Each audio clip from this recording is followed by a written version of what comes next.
안녕하세요. 이승영 전도사입니다. 이렇게 가정예배 자리에 함께 하신 가족들을 축복합니다. 8월 마지막 주 가정예배를 드리면서 하반기에 하나님께서 주실 은혜를 기대하는 이 시간이 되었으면 좋겠습니다.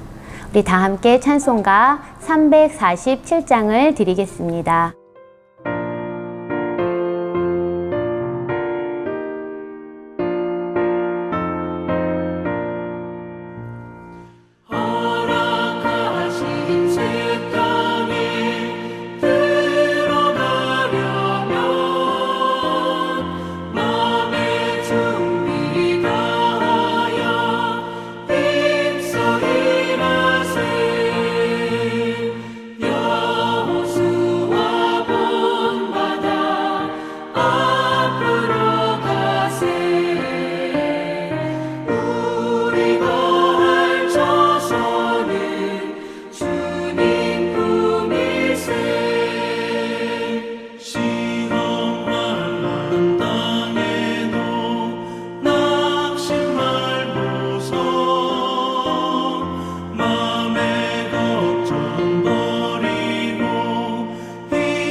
오늘 성경 말씀은 여호수아 3장 14절부터 17절까지 말씀입니다. 여호수아 3장 14절부터 17절까지 말씀을 우리 한 절씩 나누어서 읽도록 하겠습니다. 백성이 요단을 건너려고 자기들의 장막을 떠날 때에 제사장들은 언약궤를 메고 백성 앞에서 나아가니라. 요단이 곡식 거두는 시기에는 항상 언덕에 넘치더라. 궤를 맨 자들이 요단에 이르며 궤를 맨 제사장들이 발에 물가에 잠기자. 곧 위에서부터 흘러내리던 물이 그쳐서 사르단에 가까운 매우 멀리 있는 아담 성읍 변두리에 일어나 한 곳에 쌓이고 아라바의 바다 염해로 향하여 흘러가는 물은 온전히 끊어지매 백성이 여리고 앞으로 바로 건널세. 여호와의 언약궤를 맨 제사장들은 요단 가운데 마른 땅에 굳게 섰고 그 모든 백성이 요단을 건너기를 마칠 때까지 모든 이스라엘은 그 마른 땅으로 건너갔더라. 아멘. 우리가 구원받은 것은 우리의 노력과 공로가 아닌 하나님의 온전하신 선물입니다. 구원은 하나님의 백성으로서의 삶의 출발이지요. 예수님을 믿어 구원받은 후에 우리의 믿음은 성장해야 하고 그것은 하나님의 말씀에 대한 순종으로 나타나게 됩니다. 이스라엘 백성을 생각해 볼 때 애굽에서 고되게 노예 생활을 했던 백성들이 어떻게 출애굽을 하였습니까? 그들이 싸워서 혹은 그들의 실력으로 출애굽을 한 것이 아닙니다. 전능하신 하나님께서 애굽 땅에 무서운 10가지 재앙을 내리셔서 바로의 항복을 받아내시고 그래서 백성들을 출애굽시키신 것입니다. 그들이 홍해 앞에 다다랐을 때에도 하나님께서는 백성들을 위해서 동풍이 불어 바닷물을 멈추게 하시고 그 바닷물이 벽이 되어 마른 땅을 내셔서 백성들이 건너가게 하셨습니다. 하나님께서 다 준비하시고 백성들은 그 준비하신 것을 건너기만 한 것입니다. 광야 생활 40년 후에 이스라엘 백성들은 하나님께서 약속하신 가나안 땅에 이르게 되었습니다. 이제 그들이 서 있는 모압 평지에서 요단강을 건너기만 하면 가나안 땅에 이르게 됩니다. 그런데 하나님은 요단강을 건너는 전혀 새로운 방법을 여호수아에게 말씀하셨습니다. 그것은 하나님의 말씀이 든 언약궤를 맨 제사장들이 흐르는 요단강물에 먼저 발을 담그도록 하는 것입니다.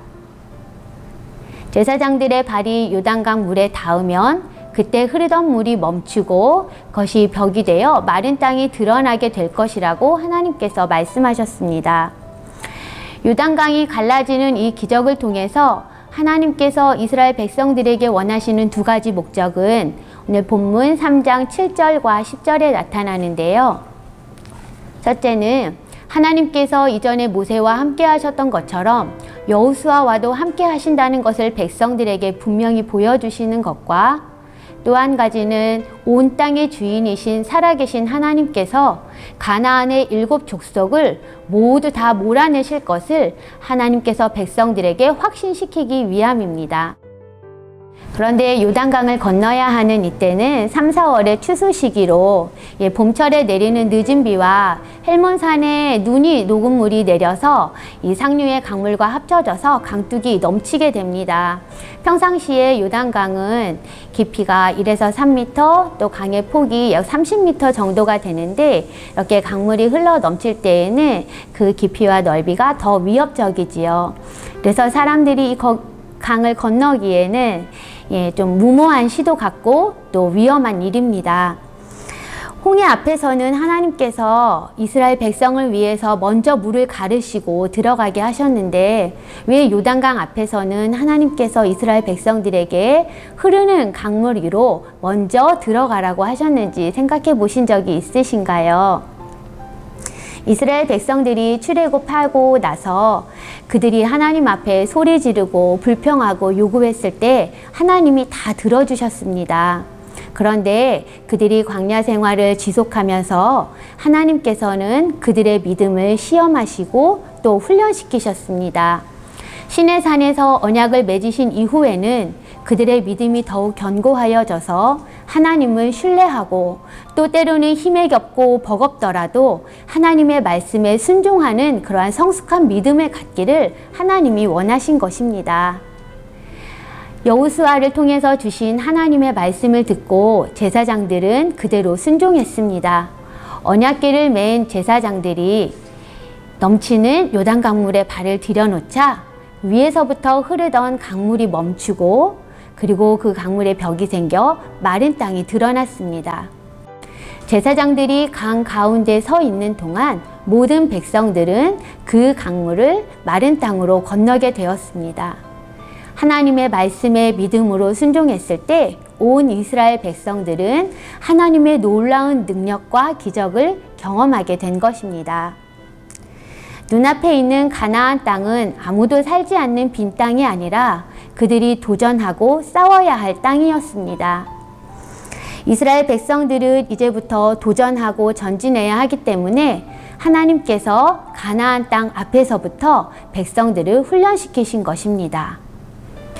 사랑하는 제2가족 여러분, 우리들의 믿음도 마찬가지입니다.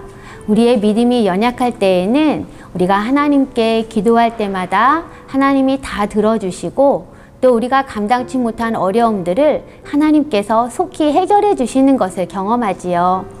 그런데 우리의 믿음이 점점 자라면서 우리들은 하나님께서 먼저 무엇을 해주시지 않아도 우리가 하나님을 신뢰하고 하나님의 말씀에 순종하는 그러한 자라나는 믿음의 모습을 우리에게 요구하시고 기대하시는 것입니다. 코로나의 위험이 여전히 있습니다.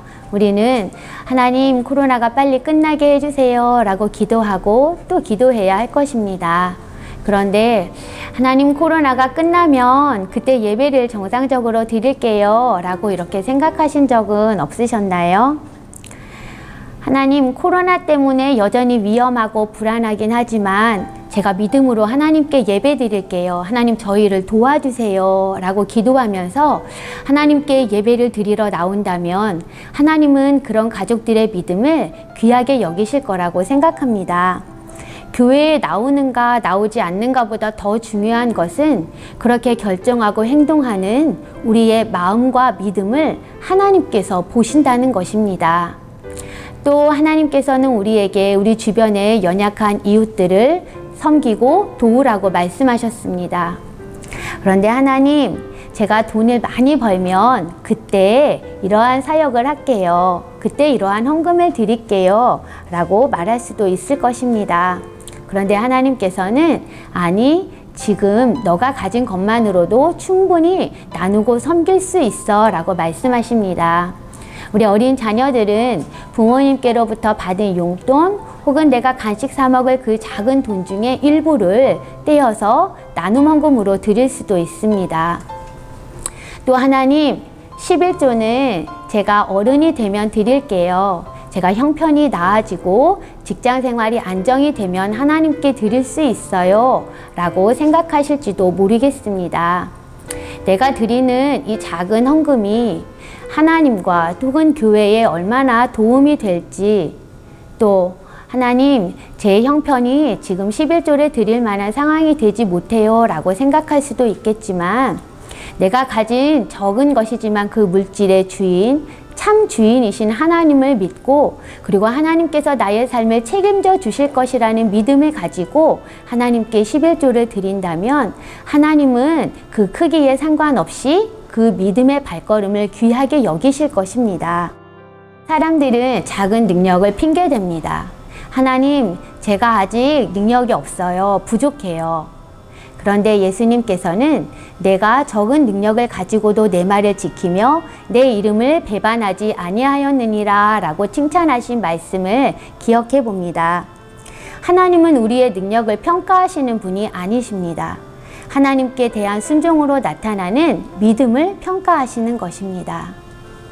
우리가 믿음으로 도전해야 할 삶의 자리는 어디인지 생각해 보면 좋겠습니다.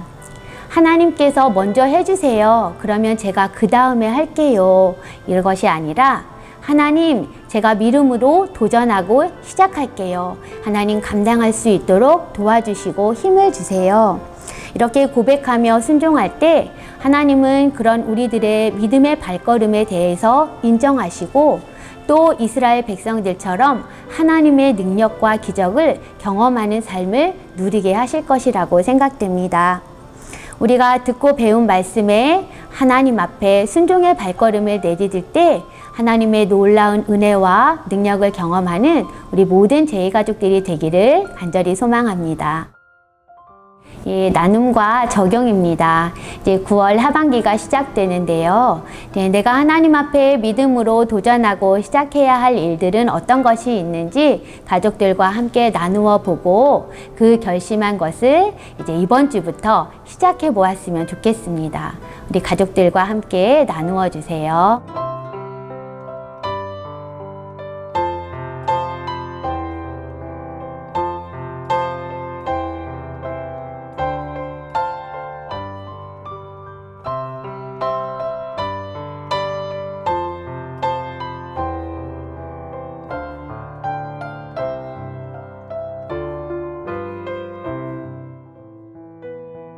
예, 우리 함께 기도하겠습니다.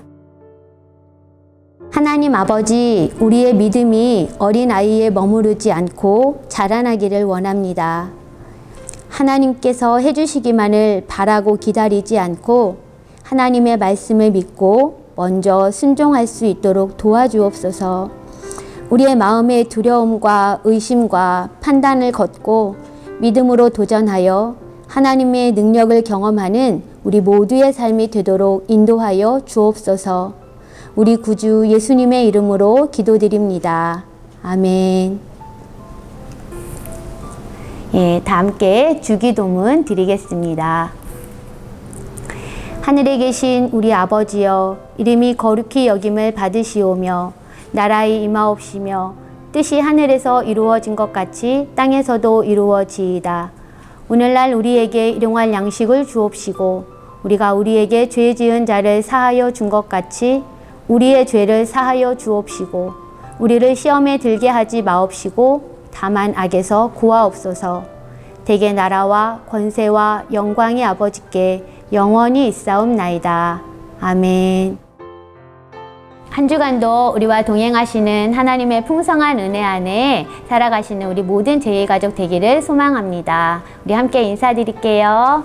샬롬.